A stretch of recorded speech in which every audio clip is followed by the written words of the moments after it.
ഹരേ രാമ രാമ രാമ ഹരേ ഹരേ, ഹരേ കൃഷ്ണ കൃഷ്ണ കൃഷ്ണ ഹരേ ഹരേ, ഹരേ രാമ രാമ രാമ ഹരേ ഹരേ, ഹരേ കൃഷ്ണ കൃഷ്ണ കൃഷ്ണ ഹരേ ഹരേ, ഹരേ രാമ രാമ രാമ ഹരേ ഹരേ, ഹരേ കൃഷ്ണ കൃഷ്ണ കൃഷ്ണ ഹരേ ഹരേ, ഹരേ രാമ രാമ രാമ ഹരേ ഹരേ, ഹരേ കൃഷ്ണ കൃഷ്ണ കൃഷ്ണ ഹരേ ഹരേ, ഹരേ രാമ രാമ രാമ ഹരേ ഹരേ, ഹരേ കൃഷ്ണ കൃഷ്ണ കൃഷ്ണ ഹരേ ഹരേ, ഹരേ രാമ രാമ രാമ ഹരേ ഹരേ, ഹരേ കൃഷ്ണ കൃഷ്ണ കൃഷ്ണ ഹരേ ഹരേ, ഹരേ രാമ രാമ രാമ ഹരേ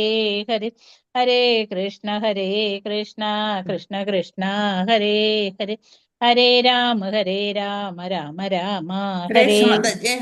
ഹരേ കൃഷ്ണ മാതാജി, പ്രണാമം പ്രണാമം. ഓം നമോ ഭഗവതേ വാസുദേവായ. ഓം നമോ ഭഗവതേ വാസുദേവായ. ഓം നമോ ഭഗവതേ വാസുദേവായ. ഓം അജ്ഞാനതിമിരാന്തസ്യ ജ്ഞാനാഞ്ജനശലാകയാ ചക്ഷുരന്മീലിതം യേന തസ്മൈ ശ്രീഗുരവേ നമഃ. ശ്രീചൈതന്യമനോഭീഷ്ടം സ്ഥാപിതം യേന ഭൂതലേ സ്വയം രൂപഗതാം മഹ്യം ദദാതി സ്വപദാന്തികം. വന്ദേഹം ശ്രീഗുരോൻ ശ്രീയുതപദകമലം ശ്രീഗുരോൻ വൈഷ്ണവാംശ ശ്രീരൂപം സാഗ്രജാതം സഹഗണ രഘുനാഥാന്വിതം തം സജീവം സാദ്വൈതം സാവധൂതം പരിജനസഹിതം കൃഷ്ണചൈതന്യദേവം ശ്രീരാധാകൃഷ്ണപാദാൻ സഹഗണ ലളിത ശ്രീവിശാഖാന്വിതാംശ. ഹേ കൃഷ്ണ കരുണാ സിന്ധോ ദീനബന്ധോ ജഗത്പദേ ഗോപേശ ഗോപികാന്ത രാധാകാന്ത നമോസ്തുതേ. തപ്തകാഞ്ചന ഗൗരാംഗീ രാധേ വൃന്ദാവനേശ്വരി വൃഷഭാനുസുതേ ദേവി പ്രണമാമി ഹരിപ്രിയേ. വാഞ്ചകൽപതരുഭ്യശ്ച കൃപാസിന്ധുഭ്യേവ പതിതാനാം പാവനേഭ്യോ വൈഷ്ണവേഭ്യോ നമോ നമഃ. നമഃ ഓം വിഷ്ണുപാദായ കൃഷ്ണപൃഷ്ഠായ ഭൂതലേ ശ്രീമതേ ജയപതാക സ്വാമിനിധി നാമിനെ നമാചാര്യപാദായ നിതായ കൃപാപ്രദായിനെ ഗൗരകഥാദാമദായ നഗരഗ്രാമതാരിണേ. നമഃ ഓം വിഷ്ണുപാദായ കൃഷ്ണപൃഷ്ഠായ ഭൂതലേ ശ്രീമതേ ഭക്തിവേദാന്ത സ്വാമിനിധി നാമിനെ നമസ്തേ സാരസ്വതേ ദേവേ ഗൗരവാണി പ്രചാരിണേ നിർവിശേഷ ശൂന്യവാദി പാശ്ചാത്യദേശതാരിണേ. ജയ ശ്രീകൃഷ്ണ ചൈതന്യ പ്രഭു നിത്യാനന്ദ ശ്രീ അദ്വൈത ഗദാധര ശ്രീവാസാദി ഗൗരഭക്തവൃന്ദ.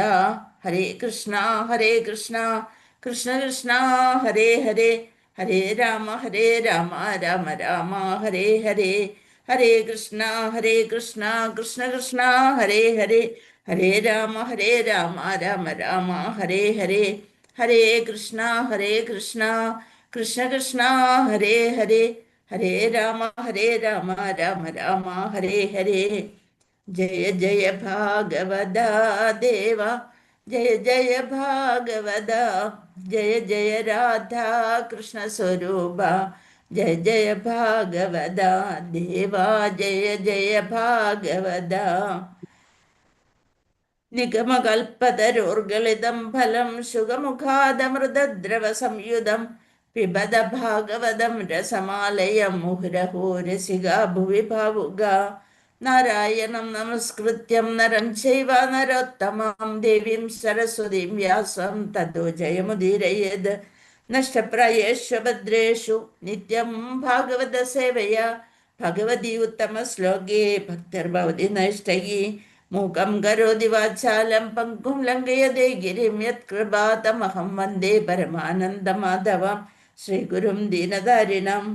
മദേകബന്ധോ മത്സംഗിൻ മദ്ഗുരോ മഹാധന മദ്നിഷ്ഠാരക മദ്ഭാഗ്യ മദാനന്ദ നമോസ്തുതേ. ഗ്രന്ഥരാജ ശ്രീമദ് ഭാഗവതം की जय, श्रील प्रभुपाद की जय, गुरु महाराज की जय, निताय गौर प्रमानंदे. हरि हरि बोल. हरे कृष्णा. അന്താരാഷ്ട്ര കൃഷ്ണോത്സവ സമിതി മംഗളൂരു ശ്രീ ശ്രീ രാധാ ഗോവിന്ദ മന്ദിർ ഭാഗവതം ക്ലാസ്സിലേക്ക് എല്ലാവർക്കും സ്വാഗതം. ഹരേ കൃഷ്ണ. ഹരേ കൃഷ്ണ മാതാജി.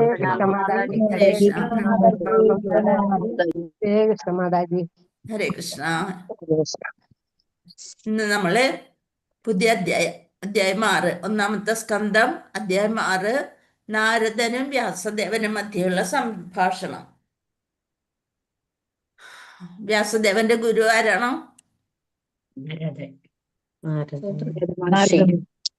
നാരദ മഹർഷി. നാരദ മഹർഷി. മറന്നല്ലായിരുന്നോണ്ട് മിണ്ടണില്ലാരും. കണ്ടില്ല. ഓക്കെ. അപ്പൊ ഗുരുവും ശിഷ്യനും മധ്യയുള്ള സംഭാഷണമാണ് നമ്മൾ ഈ അധ്യായത്തിലൂടെ ചർച്ച ചെയ്യാൻ പോണത്. ശ്ലോകം 1. ഓം നമോ ഭഗവതേ വാസുദേവായ. ഓം നമോ ഭഗവതേ വാസുദേവായ. ഓം നമോ ഭഗവതേ വാസുദേവായ. സൂത ഉവാച ഏവം നിശമ്യ ഭഗവാൻ ദേവർഷർജന്മ കർമ്മ ച ഭൂയ പപ്രച്ഛ തം ബ്രഹ്മൻ വ്യാസ സത്യവതി സുതഃ. ഏവം നിശമ്യ ഭഗവാൻ ദേവർഷർജന്മ കർമ്മ ച ഭൂയ പപ്രച്ഛ തം ബ്രഹ്മൻ വ്യാസ സത്യവതി സുതഃ. സത്യവതി സുതനായ വ്യാസഭഗവാൻ, വ്യാസദേവൻ, സത്യവതിയുടെ മകൻ അല്ലെ.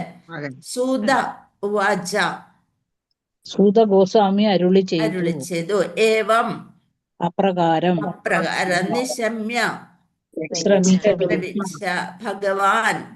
ഭഗവാന്റെ ശക്തിയാവേശ അവതാരമായ ഭഗവാന്റെ ശക്തിയാവേശ അവതാരമായ ദേവർഷേ ദേവന്മാർക്കിടയിലെ ഋഷിശ്രേഷ്ഠന്റെ ജന്മ ജനനം കർമ്മ പ്രവൃത്തി ച ഭൂയഃ വീണ്ടും പപ്രച്ഛ അന്വേഷിച്ചു തം അതോടെ ബ്രഹ്മൻ ബ്രാഹ്മണരെ വ്യാസദേവൻ സത്യവതി സുതഃ സത്യവതിയുടെ പുത്രൻ. അതായത് സൂത ഗോസ്വാമി പറയണ്, ശൗനകാദി ഋഷികൾ അടങ്ങിയ ഋഷീശ്വരന്മാരോട് പറയണം, ശ്രീ സൂത ഗോസ്വാമി അരുളി ചെയ്തു, അല്ലയോ ബ്രാഹ്മണരെ, ഇങ്ങനെ ശ്രീ നാരദന്റെ ജന്മകർമ്മങ്ങളെ കുറിച്ചെല്ലാം ശ്രവിച്ച ഭഗവത് അവതാരവും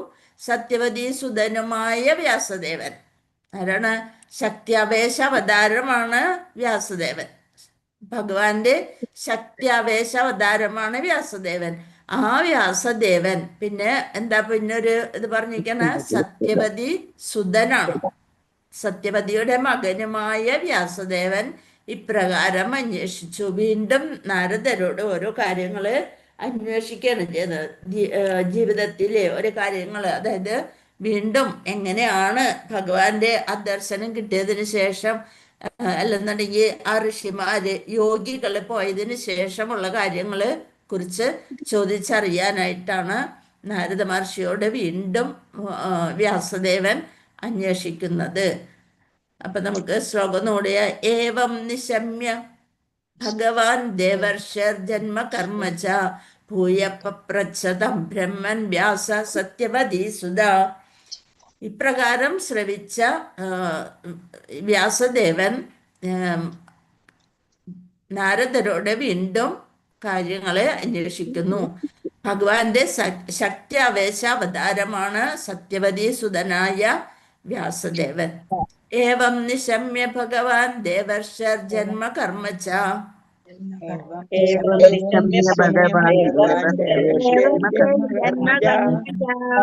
ഏവം നിശമ്യ ഭഗവാൻ ദേവർഷർ ജന്മ കർമ്മ ച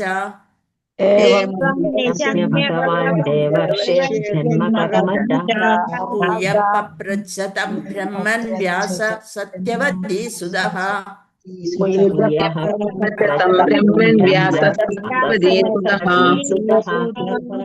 കൃഷ്ണ. ശീലമാതാജി വായിച്ചോളൂ.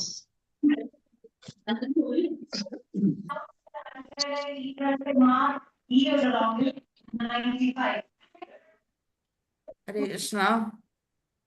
ലളിത മാതാജി വായിച്ചോളൂ. ഹരേ കൃഷ്ണ മാതാജി. പ്രണാമ മാതാജി. ഏവം നിശമ്യ ഭഗവാൻ ദേവർഷേർജന്മ കർമ്മ ച ഭൂയ പപ്രച്ഛ തം ബ്രഹ്മൻ വ്യാസ സത്യവതി സുതഃ. ഹരേ കൃഷ്ണ മാതാജി. ഹരേ കൃഷ്ണ. ഹരേ കൃഷ്ണ. ഞാൻ രാധ മാതാജി വായിച്ചു.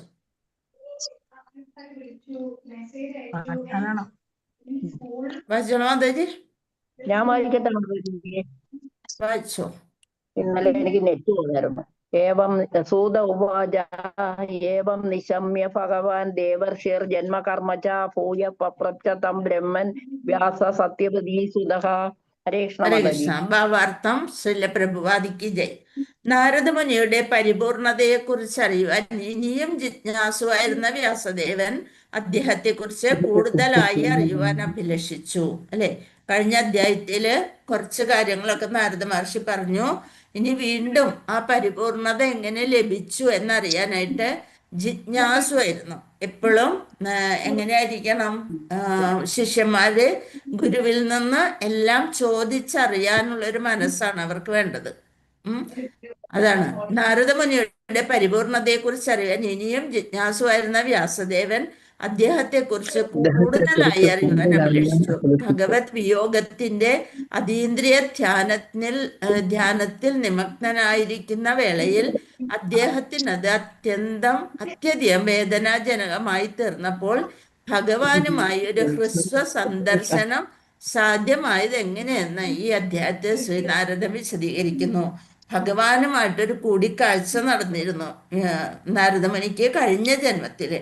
അതെങ്ങനെയാണെന്ന് അറിയാനായിട്ട് കൂടുതൽ ആകാംക്ഷ ഉണ്ടായി വ്യാസദേവന്. അത് കൂടുതലായിട്ട് അറിയാൻ വേണ്ടിയിട്ടാണ് അറിയാൻ. ഹരേ കൃഷ്ണ. അതിൻ്റെ ഇടയില് മ്യൂട്ട് ചെയ്യാട്ടോ. ഹരേ കൃഷ്ണ. ഭഗവാനുമായൊരു ഹ്രസ്വ സന്ദർശനം, ഒരു നിമിഷം മാത്രത്തേക്ക്, നിമിഷ നേരത്തേക്ക് ഭഗവാനെ ഉള്ളിൽ കാണാൻ സാധിച്ചു. ആർക്ക്?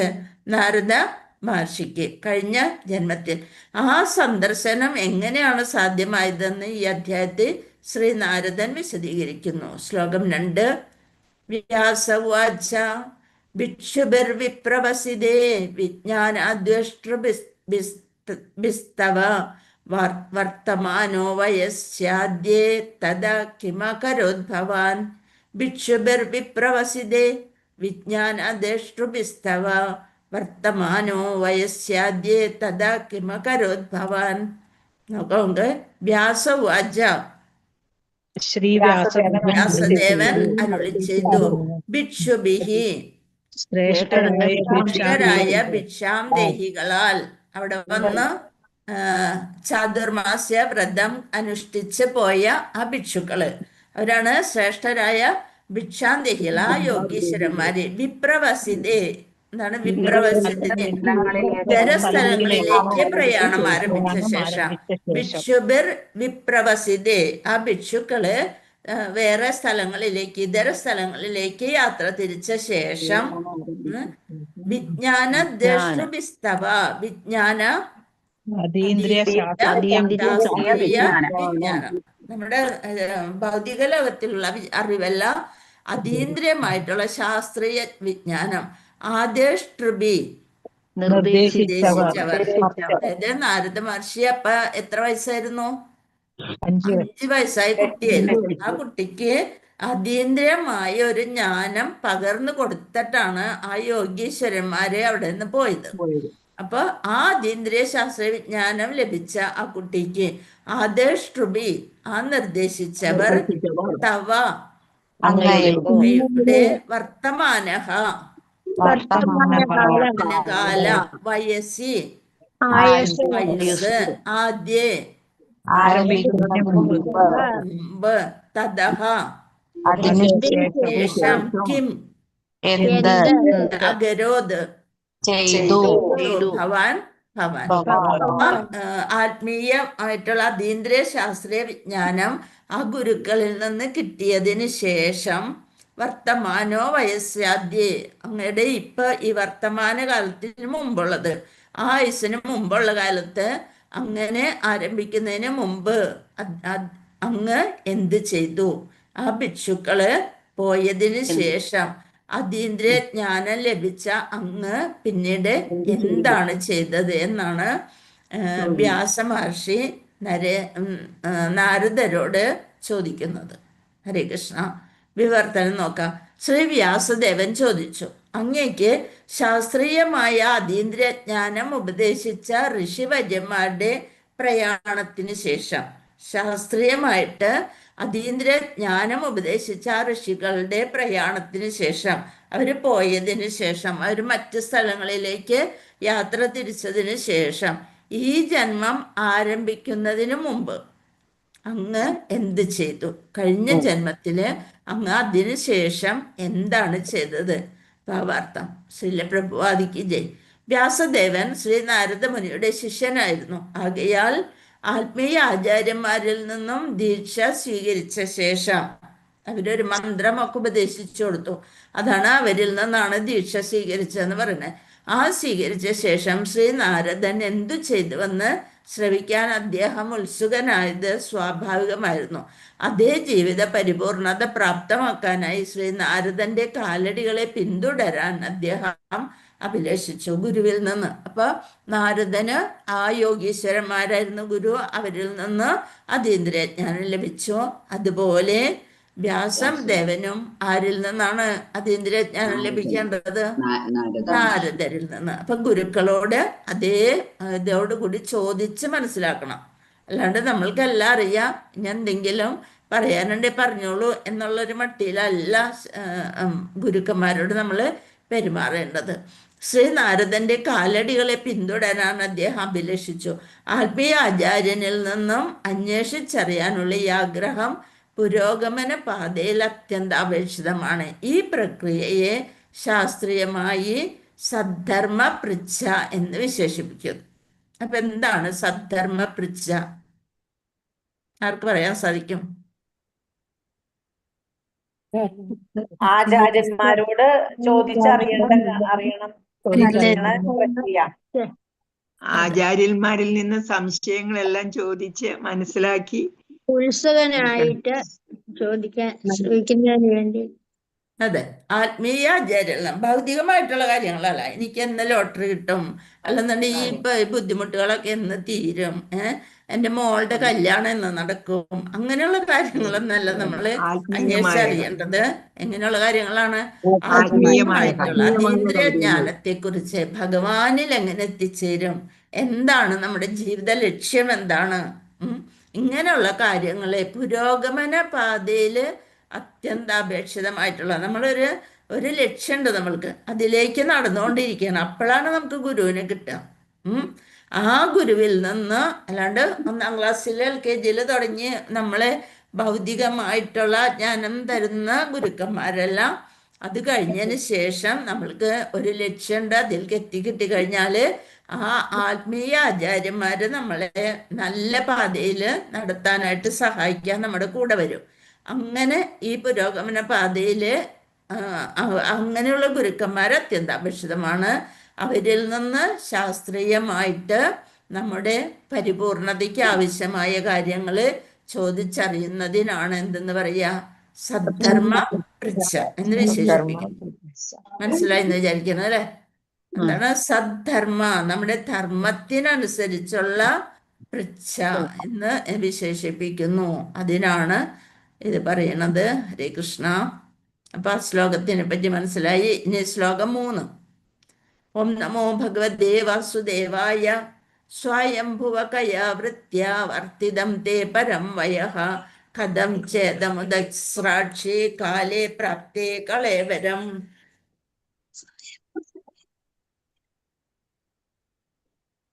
ഹരേ കൃഷ്ണ. സ്വയംഭുവകയാ വൃത്യാ വർത്തിതം തേ പരം വയഃ കഥം ചേതമുദസ്രാക്ഷി കാലേ പ്രാപ്തേ കളേവരം. നോക്കാം നമുക്ക്. സ്വയംഭുവ അല്ലയോ ബ്രഹ്മസുത. ബ്രഹ്മസുതൻ? ബ്രഹ്മാവിന്റെ പുത്രൻ. ഏത് അവസ്ഥയിൽ? വൃത്യ ഉദ്യോഗ വർത്തിതം ചെലവഴിക്കപ്പെട്ടു. തേ പരം ശിക്ഷയ്ക്കു ശേഷം. വയഃ കഥം ച ഇദം ഇത് ഉദസ്രാക്ഷി പരിത്യജിച്ചുവോ കാലേ പ്രാപ്തേ ശേഷം കളേവരം ശരീരം. എങ്ങനെയാണ് ദീക്ഷ ലഭിച്ചതിന് ശേഷം? അപ്പൊ എത്ര വയസ്സിലാണ് ഇവിടെ ദീക്ഷ ലഭിച്ചു എന്ന് പറയുന്നത്? 5 വയസ്സായിട്ടുള്ളൂ അല്ലെ? അതിനുശേഷം അങ്ങ് എപ്രകാരമാണ് ജീവിതം കഴിച്ചു കൂട്ടിയത്? പിന്നെ ആ പൂർവ്വ ശരീരം ത്യജിച്ച് അങ്ങേക്ക് എപ്രകാരമാണ് ഈ ശരീരം പ്രാപ്തമായത്? ഇപ്പോഴാണ് നാരദ മഹർഷിയുടെ ശരീരം പ്രാപ്തമായത് എങ്ങനെ എന്നാണ് ആര് ചോദിക്കണത്? വ്യാസദേവൻ ചോദിക്കും. അങ്ങനെ ചോദിച്ച കാര്യങ്ങൾ അറിയുന്നതിന് പറയുന്ന പേരാണ് സദ്ധർമ്മപൃച്ഛ. ഹരേ കൃഷ്ണ. അപ്പൊ അല്ലയോ ബ്രഹ്മപുത്ര, ദീക്ഷ സ്വീകരിച്ചതിന് ശേഷം അങ്ങ് എപ്രകാരമാണ് ജീവിതം കഴിച്ചു കൂട്ടിയത്? കാലക്രമേണ പൂർവ്വ ശരീരം പരിത്യജിച്ച് അങ്ങേക്ക് എപ്രകാരമാണ് ഈ ശരീരം പ്രാപ്തമായത്? അതാണ് ഈ ശ്ലോകത്തിന്റെ നോക്കുക. സ്വയംഭൂവകയാ വൃത്യ വർത്തിതം തേ പരം വയഃ. ചൊല്ലിക്കോളൂ. സ്വയംഭൂവകയാ വൃത്യ വർത്തിതം തേ പരം വയഃ.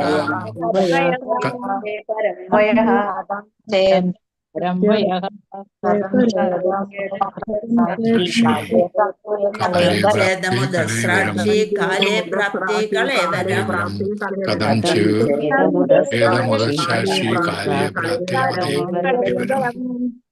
കഴിഞ്ഞ ജന്മം എങ്ങനെ പരിത്യജിച്ചു? ഈ ജന്മം എങ്ങനെ സ്വീകരിച്ചു? ആ യോഗികളിൽ നിന്ന് ദീക്ഷ ലഭിച്ചതിന് ശേഷം കഴിഞ്ഞ ജന്മത്തിൽ എന്തൊക്കെ സംഭവിച്ചു? ഈ ജന്മം എങ്ങനെയാണ് ലഭിച്ചത്? ഇതൊക്കെയാണ് നാരദ മഹർഷിയോട് വ്യാസദേവൻ ചോദിക്കുന്നത്. ഇനി പ്രഭു വായിച്ചോളൂ. ഒരു മിനിറ്റ്. സ്വയംഭുവ കയാവൃത്യ വർത്തിതം തേ പരം യഃ കഥഞ്ചേതമുദസ്രാക്ഷി കാലേ പ്രാപ്തേ കളേവരം. ഹരേ കൃഷ്ണ മാതാജി. ഹരേ കൃഷ്ണ. രാജേശ്വരി വായിച്ചോളൂ. രാജേശ്വരി ഇല്ലേ? രാജേശ്വരി മാതാജി ഇല്ലേ? ഗീത മാതാജി വായിച്ചോളൂ. ഹരേ കൃഷ്ണ. സ്വയംഭുവകയാ വൃത്യാ വർത്തിതം തേ പരം വയഃ കഥം ചേതമുദസ്രാക്ഷി കാലേ പ്രാപ്തേ കളേവരം. ഹരേ കൃഷ്ണ. താങ്ക് യു മാതാജി. ഹരേ കൃഷ്ണ. വായിച്ചോളൂ. സ്വയംഭുവകയാ വൃത്യാ വർത്തിതം തേ പരം വയഃ കഥം ചേതമുദസ്രാക്ഷി കാലേ പ്രാപ്തേ കളേവരം. ഹരേ കൃഷ്ണ. ഒക്കെ നന്നായിട്ട് വായിക്കാൻ പഠിച്ചു. ഹരേ കൃഷ്ണ. ഭാവാർത്ഥം ശ്രീല പ്രഭുവാദിക്ക് ജയ്. പൂർവ്വജന്മത്തെ ശ്രീ നാരദ മുനി ഒരു സാധാരണ ദാസീപുത്രനായിരുന്നു അല്ലെ? നമുക്കറിയാം, അത് പൂർവ്വജന്മത്തെ ശ്രീ നാരദ മുനി ഒരു സാധാരണ ദാസീപുത്രനായിരുന്നു. ആകയാൽ സച്ചിദാനന്ദപൂർണമായ ആത്മീയ ശരീരത്തിലേക്ക് അദ്ദേഹം പരിപൂർണമായി രൂപാന്തരം പ്രാപിച്ചത് എപ്രകാരമാണെന്നത് തീർച്ചയായും സുപ്രധാനമാണ്.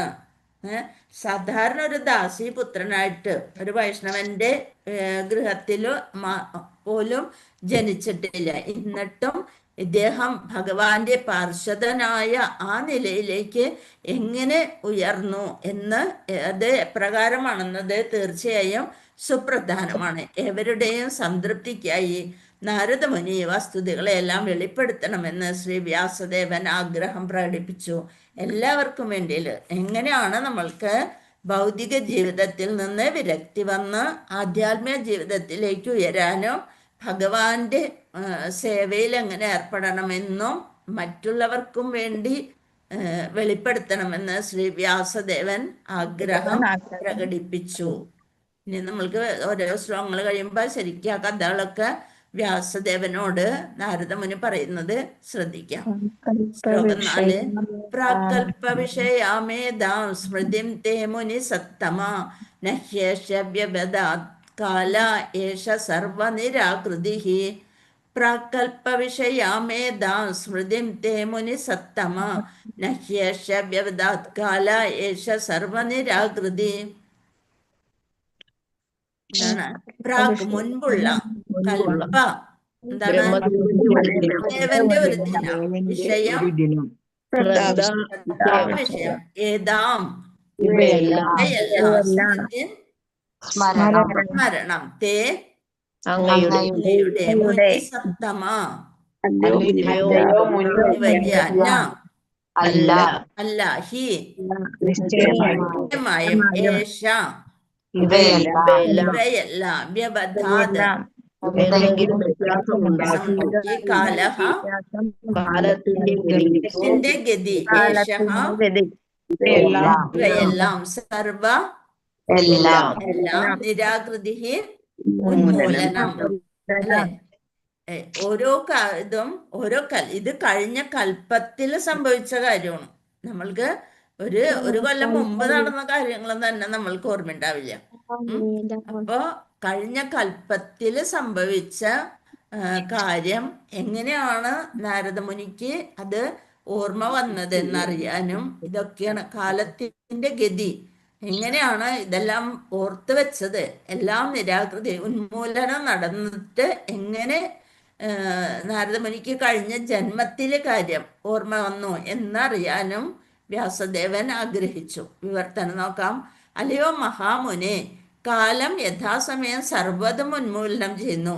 പിന്നെ എങ്ങനെയാണ് ഈ ബ്രഹ്മദിനത്തിന് മുമ്പ് സംഭവിച്ച, ബ്രഹ്മാവിന്റെ ഒരു ദിവസത്തിന് മുമ്പ് സംഭവിച്ച ഈ വിഷയങ്ങളൊക്കെ കാലത്താൽ ബാധിക്കപ്പെടാതെ ഇപ്പോഴും നവമായി, നവം എന്ന് വെച്ചാൽ പുതിയതായി അങ്ങയുടെ സ്മൃതിയിൽ ഇരിക്കുന്നത് എങ്ങനെയാണ്? നമുക്ക് ഒരു കാര്യവും അങ്ങനെ ഓർത്തിരിക്കാൻ സാധിക്കില്ല. പക്ഷെ നാരദർക്ക് കഴിഞ്ഞ ജന്മത്തിലെ കാര്യങ്ങൾ ഇത്ര കൃത്യമായിട്ട് എങ്ങനെയാണ് ഓർത്തിരിക്കുന്നത് എന്നറിയാനായിട്ട് വ്യാസദേവൻ ആഗ്രഹിച്ചു. ഭാവാർത്ഥം: ഭൗതിക ശരീരത്തിന്റെ നാശത്തിന് ശേഷവും ആത്മാവിന് നാശം സംഭവിക്കാത്തതുപോലെ ആത്മീയ അവബോധവും നശിപ്പിക്കപ്പെടുന്നില്ല. വളരെ തുച്ഛം ആളുകൾക്ക് മാത്രമാണ് കഴിഞ്ഞ ജന്മത്തിൽ ഞാൻ അതായിരുന്നു ഇതായിരുന്നു എന്നൊക്കെ പറഞ്ഞ ചില കഥകളല്ല ചിലര് ഇങ്ങനെ പറയണത് നമ്മൾ കേട്ടിട്ടുണ്ട്. പക്ഷെ എങ്ങനെയാണ് അത് സംഭവിക്കണത്? നമ്മുടെ ശരീരമാണ് നാം എന്ന ചിന്തയിലാണ് നമ്മൾ ജീവിച്ചുകൊണ്ടിരിക്കുന്നത്. ആ ശരീരം പോയി കഴിഞ്ഞാൽ നമ്മുടെ അവബോധം അതോടെ തീർന്നു. പക്ഷേ നാരദമുനിക്ക് അതല്ല, ആത്മീയ അവബോധം നശിപ്പിക്കപ്പെടുന്നില്ല.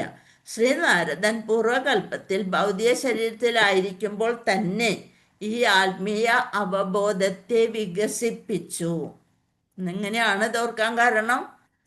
ആത്മീയ അവബോധത്തെ വികസിപ്പിച്ചിരുന്നു.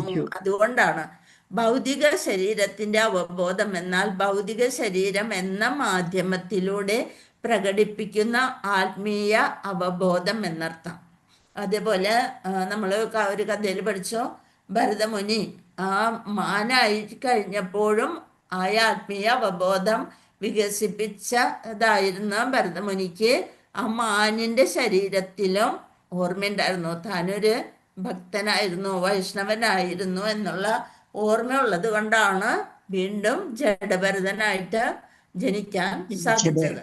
അപ്പൊ നമ്മൾ എന്ത് ചെയ്യണം? ഭൗതിക ശരീരം എന്ന മാധ്യമത്തിലൂടെ പ്രകടിപ്പിക്കുന്ന ആത്മീയ അവബോധം എന്നർത്ഥം. അതാണ് ആത്മീയമായിട്ട് നമ്മുടെ അവബോധത്തെ ആത്മീയമാക്കി തീർക്കണം.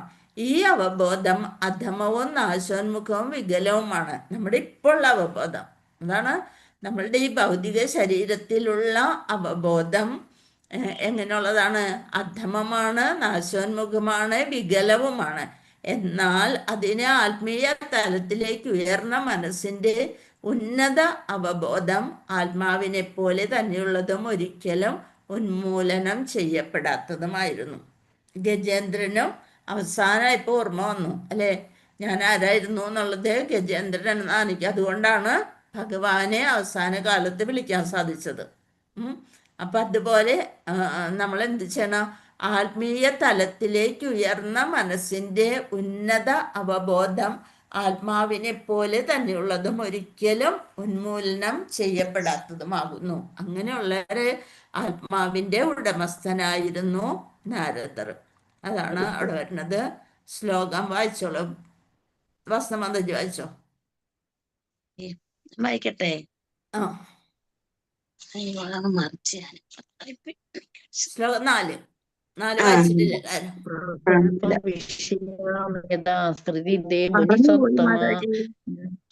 പ്രാകൽപ വിഷയാമേധാം സ്മൃതിം തേ മുനി സത്തമാ. അത് ഞാൻ ഭാവാർത്ഥം എടുത്തു വെക്കാം. പ്രാകൽപ വിഷയാമേധാം സ്മൃതിം തേ മുനി സത്തമാ നഹ്യർഷ വ്യവധാത്കാല ഏഷ സർവനിരാകൃതിഃ. ഓം നമോ ഭഗവതേ വാസുദേവായ. പ്രാകൽപ വിദ്യാമേധാം സ്മൃതിം തേ മുനി സത്തമാ നഹി യേഷ വ്യവധാത്കാല യേഷ സർവനിരാകൃതിഃ. ഹരേ കൃഷ്ണ മാതാജി. ഹരേ കൃഷ്ണ. നിത്യമാതാജി വായിച്ചോ. മാതാജി ഞാൻ വായിക്കട്ടെ. ഹരേ കൃഷ്ണ. പ്രാകൽപ വിഷയാമേധാം സ്മൃതിം തേ മുനി സത്തമാ നഗേഷ്യ വിവദാത്കാല യേഷ സർവനിരാകൃതി. രാജേശ്വരി മാതാജി വായിച്ചോളൂ. നമോ ഭഗവതേ വാസുദേവായ. പ്രാകൽപ വിഷയാ മേധാ സ്മൃതിം തേ സുരസത്തമാ നഹ്യേഷ വ്യവധാത് കാല യേഷ സർവനിരാകൃതിഃ. ഹരേ കൃഷ്ണ. അടുത്തത് ശ്ലോകം 5. ഓം നമോ ഭഗവതേ വാസുദേവായ. നാരദ ഉവാച ഭിക്ഷുഭിർവിപ്രവസിതേ വിജ്ഞാനാദ്രഷ്ടൃഭിർമമ വർത്തമാനോ വയസ്യാദേ തദ ഏതദാകാരശം. ഭിക്ഷുഭിർവിപ്രവസിതേ വിജ്ഞാനാദ്രഷ്ടൃഭിർമമ വർത്തമാനോ വയസ്യാദേ തദ ഏതദാകാരശം. നാരദ ഉവാച. ശ്രീ നാരദൻ അരുളി ചെയ്തു. ഭിക്ഷുഭിഹി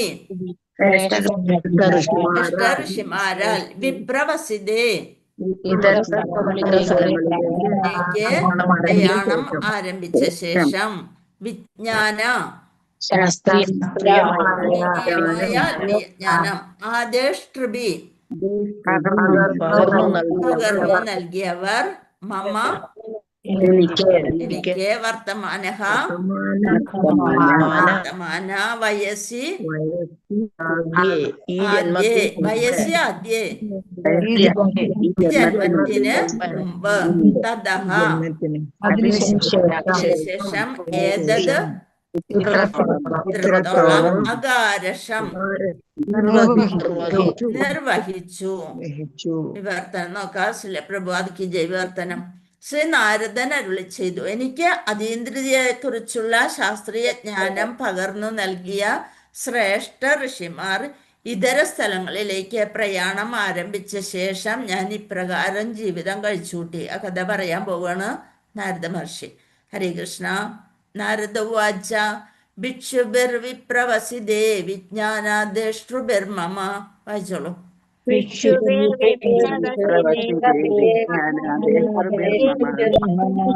വർത്തമാനോ വയസ്യാദേ തദ ഏതദാകാരശം.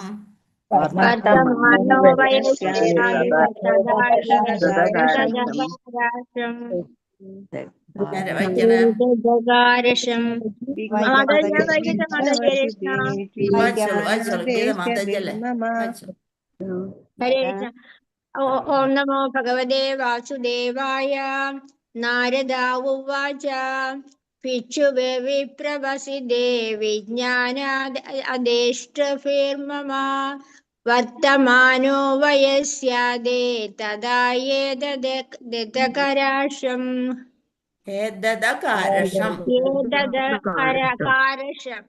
ഹരേ കൃഷ്ണ. ഹരേ കൃഷ്ണ മാതാജി. ഹരേ കൃഷ്ണ മാതാജി. ഓം നമോ ഭഗവതേ വാസുദേവായ. നാരദ ഉവാച ഭിക്ഷുഭിർവിപ്രവസിതേ വിജ്ഞാനാദേഷ്ടഭിർമമ വർത്തമാനോ വയസ്യാദേ തദാ ഏതദകാരശം. ഹരേ കൃഷ്ണ മാതാജി. ഹരേ കൃഷ്ണ. ഭാവാർത്ഥം നോക്കാം. പൂർവജന്മത്തിൽ ശ്രേഷ്ഠ ഋഷിമാരുടെ കൃപയാൽ ആത്മീയ ജ്ഞാനത്താൽ പൂരിതനായപ്പോൾ 5 വയസ്സ് മാത്രം പ്രായമുള്ള ബാലനായിരുന്നിട്ടും ശ്രീ നാരദന്റെ ജീവിതത്തിൽ പ്രകടമായ മാറ്റമുണ്ടായി. അതീന്ദ്രിയ ജ്ഞാനം അവരെ ഉപദേശിച്ചു കൊടുത്തിട്ടാണ് ചാതുർമാസ്യ വ്രതം കഴിഞ്ഞതിന് ശേഷം ആ യോഗീശ്വരന്മാര് അവിടെ നിന്ന് യാത്ര ചെയ്ത് ദാസീപുത്രനായ നാരദ മുനിക്ക് ആ ജന്മത്തില് നാരദമുനി എന്നല്ലായിരുന്നു പേര്. ആ ബാലന് 5 വയസ്സ് മാത്രം പ്രായമുള്ള ബാലനായിരുന്നിട്ടും അവർ ഉപദേശിച്ചു കൊടുത്ത ആ ദീക്ഷ സ്വീകരിച്ച ശേഷം, പ്രാമാണികനായ ആധ്യാത്മിക ഗുരുവിൽ നിന്നും ദീക്ഷ സ്വീകരിച്ച ശേഷം ദൃശ്യമാകുന്ന പ്രമുഖ ലക്ഷണമാണത്. നല്ല ഗുരുക്കന്മാര്, പരമ്പരയിൽ നിന്നുള്ള ഗുരുക്കളിൽ നിന്ന് ദീക്ഷ സ്വീകരിച്ചപ്പോൾ ആ ഗുരുക്കള് ആത്മീയ ജ്ഞാനം നൽകി. അതിൽ നിന്ന് ഭക്തരുമായുള്ള യഥാർത്ഥ സംസർഗം ജീവിതത്തിൽ ആത്മീയ സാക്ഷാത്കാരത്തിനായി ശീഘ്രമായ പരിവർത്തനമുണ്ടാക്കുന്നു. ശ്രീ നാരദമുനിയുടെ പൂർവജന്മത്തിൽ അത് എപ്രകാരമാണ് സംഭവിച്ചതെന്ന് ഈ അധ്യായത്തിൽ തുടർന്ന് വിശദീകരിച്ചിരിക്കുന്നു. പിന്നീട് എന്ത് സംഭവിച്ചു എന്നുള്ളത് അടുത്ത ശ്ലോകങ്ങളിലായിട്ട് വിശദീകരിക്കുന്നു. ഹരേ കൃഷ്ണ. ഓം നമോ ഭഗവതേ വാസുദേവായ. വാഞ്ചകൽപതഗിരുഭ്യശ്ച കൃപാസിന്ധുഭ്യേവ പതിതാനാം പാവനേഭ്യോ വൈഷ്ണവേഭ്യോ നമോ നമ. അനന്തകോടി വൈഷ്ണവ ഭക്തവൃന്ദിക്ക് ജയ്. ശ്രീല പ്രഭുപാ